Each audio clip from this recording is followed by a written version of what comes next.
There's a lot of discussion in the golf instruction world about hip rotation.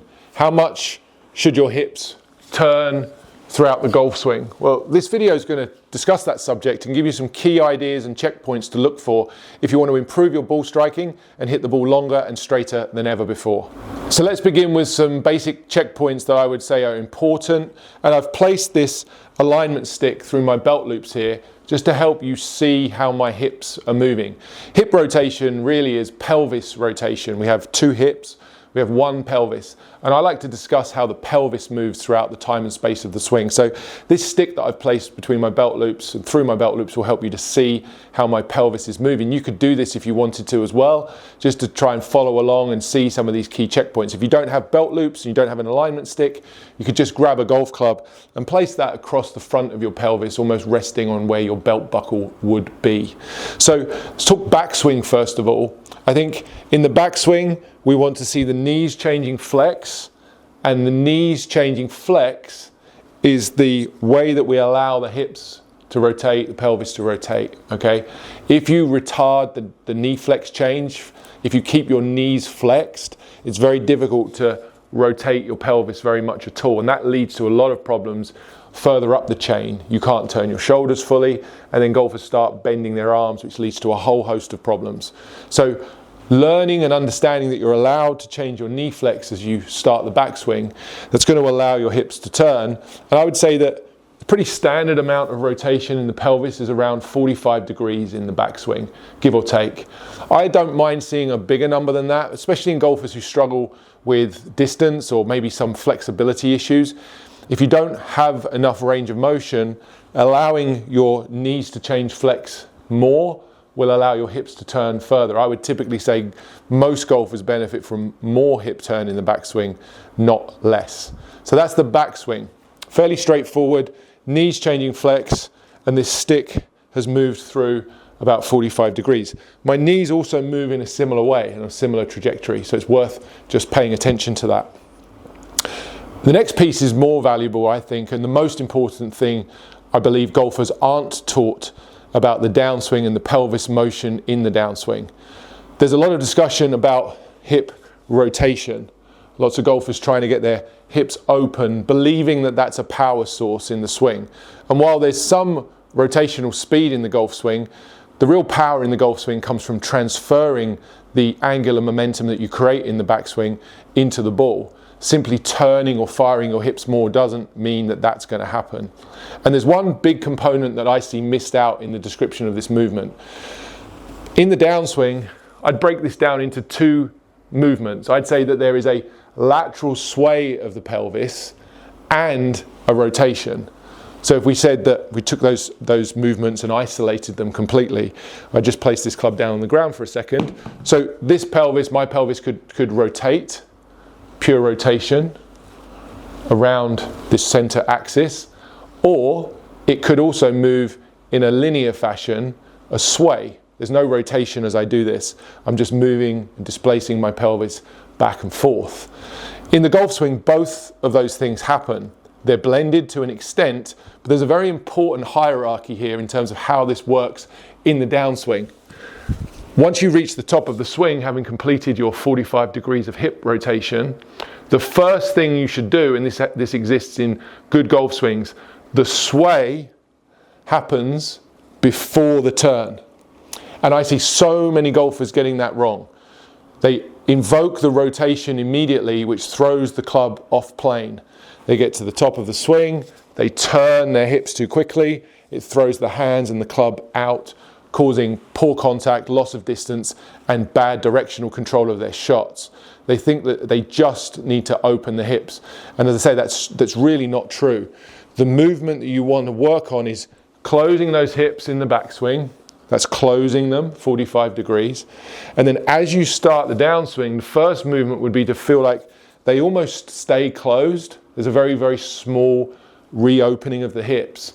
But you want to try and feel like that stick remains slightly closed or turned away from the target while you move the entire lower body towards the target. The sway happens in the first half of the downswing, and then the turn happens in the second half.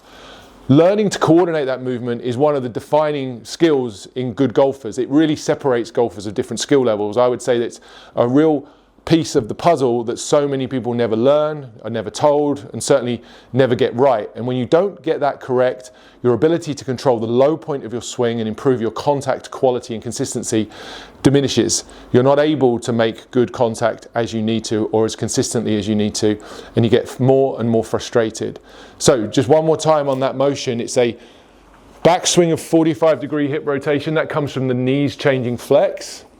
As I start my downswing, it's primarily a sway, keeping the hips somewhat closed, and then once I'm set and I'm forward, which typically happens about shaft parallel to the ground, you've got most of the forward in by the time you get to P6 where the shaft's parallel to the ground. And then at this point in time, once you've got the weight far enough forwards, you can invoke more of the rotation into the follow through. That's a key message that I need you to learn. Now I'm going to show you how to practice it. So the likelihood is many of you won't be familiar with the sway portion of this exercise. So we've taken the club away, I've kept the stick through my belt loops, and I'd get you to take what you would feel like is some sort of golf posture. Again, you can do this and follow along with me. Hold the stick across your pelvis or place it through your belt loops if you have them, and practice moving just in the follow through. So we're just going to isolate the follow through piece here, or the downswing piece here. Keep the stick level, meaning you're not going to rotate it or twist it or turn it in any way, shape or form. You're going to keep it level, and you're just going to try to move the pelvis, and specifically here I'm going to refer to the belt buckle. You're going to move the belt buckle to the left, so it's almost over the top of my left ankle. I'm trying to get it as far to the left as I can, and I've done so, as I say, without invoking any rotation at this point in time. So you'd learn the movement of moving the pelvis, swaying the pelvis forwards before the point in time where you have to then start to turn. I'm really describing a complete delaying of the opening. Slow the opening down until the correct time to do it. Most of you are spinning and opening your hips too soon. Keeps your weight on your back foot, causes you all sorts of contact issues. So just isolate the sway piece first, then hold on to this stick, make a backswing, do the sway piece, and then finish. And at the end of the swing here, it's fair to say these hips and this pelvis has turned around 90 degrees towards the target. From this zero condition, the hips would be more or less 90 degrees in a good swing at the end of the follow through. That happens later than you think. Just remember, 45 degrees, keep this stick closed, sway forwards as far as you can, get the belt buckle over the lead ankle, and then allow the stick to turn through to 90 degrees. I would encourage you to do slow reps of that at home without a club to begin with. Learn the movement, understand the movement of the weight forward, which is often the missing piece in so many people's swing. Quick question for you. Did you know that 80% of your golf ball's direction comes from the club face angle at impact? And it's your wrists that control that angle. If you want to hit straighter shots and add more distance to your game, then check out the link in the description below. And then when it comes to hitting the ball, working on that same sensation of really pushing the hips forward to start the swing and delaying the opening up. I'll show you what I tend to see as a general rule in high handicap golfers. People who struggle with contact, struggle to hit the ball a good distance, and often slice the ball off to the right. That would be the golfer who goes to the top and starts the swing down just with turning their hips. You see how the weight's almost moved backwards. This lead hip has moved away from the target. It's a very, very common mistake that I see people making, and they're making it because they think they're supposed to open the hips as fast as possible in the downswing. As I've already told you, that happens later in the downswing than most people believe. So I'm going to make a backswing where I let my knees change flex. That's okay, that's the 45 degrees of hip turn in the backswing. But in the downswing, I'm just going to reverse that and open up my hips. Let's see what we get. I felt like I swung across the ball. I would expect to see that ball curving slightly to the right. There's the evidence of that there on the TrackMan. I was not able to really get good compression on the golf ball. This is a 7-iron. That ball carried 130 yards. That's very short for my normal 7-iron. It also launched at 24 degrees, which is also quite high. So even though I managed to make reasonable contact there, the way that I did it, the way I was moving, was extremely inefficient. What I'd like to share with you now is how to do an exercise with the club to really train this correct hip movement in the downswing to help you get better compression on your shots and ultimately more distance. So the exercise we were doing with the stick through the belt loops, which was to make a small backswing, and then looking from this front camera, trying to move the pelvis forward first. Remember, get the belt buckle over that lead ankle. That would be a nice feel. I'd encourage you to try to recreate that, and then hip balls just turning to the follow through where the weight's still on the front, but then now the hips have turned that 90. Once again, you're just delaying this hip turn.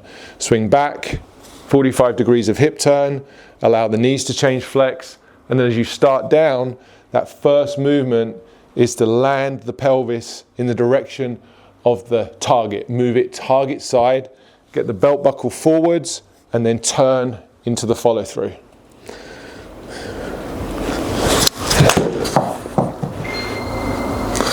Felt like better contact. I didn't really hit that very hard, but immediately the ball wants to draw. That ball carried 145 yards. That was 15 yards further than my first attempt, and it launched down at 12 degrees. That was quite low. I was trying to demonstrate a sort of punch version of this exercise, but hopefully what you can see there very quickly is how getting the weight forward allows you to get that compression onto your iron shots and really hit the ball further than you probably ever have before. It also helps you to swing more from in to out. So from this down the line view, it influences the swing path in a very positive way without even having to think about it. The more the weight stays back and the hips open, the more you swing across, the more the hips move forwards, the more you are able to swing from the inside.